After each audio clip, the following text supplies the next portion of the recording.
Assalamualaikum warahmatullahi wabarakatuh. Nahmaduhu wa nusalli wa nusallim ala rasul karim, amma ba'du.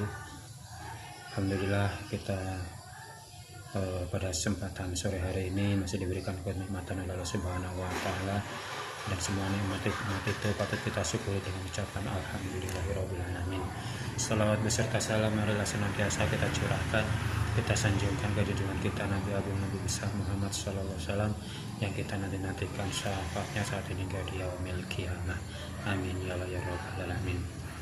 Kaum muslimin wal muslimat yang dimuliakan Allah, pada sore hari ini saya Sutrasno Pai, penyuluh agama Islam dari Kecamatan Pulau Malan, yang menyampaikan bahwasannya Al-Quran adalah pegangan hidup kita, tuntunan kita yang menyelamatkan kita nanti di akhirat, dunia dan akhirat.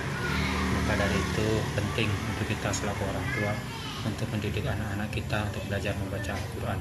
Barang siapa yang belajar membaca Al-Quran dengan terbata-bata, maka akan mendapatkan pahala dua pahala. Pertama adalah pahala membacanya, dan yang ketiga adalah pahala kesusahannya dalam belajar membaca Al-Quran. Kemudian barang siapa yang menuntut ilmu, menuju majelis ilmu, menuju majelis TPA yang belajar membaca Al-Quran, maka Allah akan memudahkan baginya jalan menuju surga.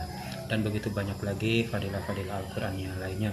Salah satunya adalah Al-Quran akan meninggikan derajat suatu kaum dengan Al-Quran. Allah akan meninggikan derajat suatu kaum dengan Al-Quran, dan Allah juga akan merendahkan derajat suatu kaum dengan Al-Quran juga. Apabila Al-Quran kita junjung tinggi, kita baca, kita pahami, kita pelajari, kita amalkan, maka Al-Quran akan menjunjung tinggi, akan meninggikan derajat orang yang mengamalkannya. Dan apabila Al-Quran diletakkan di belakang atau tidak dibaca, dibiarkan begitu saja, tidak dipedulikan, maka Al-Quran akan menghinakan, akan merendahkan kaum ataupun orang-orang yang tidak mempedulikan Al-Quran. Maka dari itu kaum muslimin dan muslimat, lewat video ini kita sama-sama pikirkan bagaimana kita selaku orang tua agar dapat mendidik anak-anak kita untuk belajar membaca Al-Quran. Kalau bisa lebih afdal untuk diajari sebagai oleh orang tuanya. Apabila tidak mampu, maka titipkanlah kepada ustadz yang mampu atau yang mengajar Al-Quran, baik itu di TPA, di madrasah, di pondok pesantren, ataupun di masjid-masjid. Silakan saja, karena suatu kerugian besar apabila kedua orang tua atau orang tua ini tidak memiliki anak yang bisa membaca Al-Quran, tidak menghafal Al-Quran, bahkan tidak paham dengan Al-Quran, bahkan tidak memperdulikan Al-Quran, apalagi sampai melecehkan Al-Quran. Maka itu suatu musibah besar bagi kedua orang tua yang punya anak tidak memperdulikan Al-Quran. Pada dari itu kaum muslimin muslimat, biar kita sama-sama pikirkan supaya kita semua, keluarga kita selamat dari azabnya Allah, dan kita nanti tidak dituntut oleh Al-Quran, tapi kita justru malah dituntun oleh Al-Quran untuk masuk ke dalam surganya Allah Subhanahu wa taala.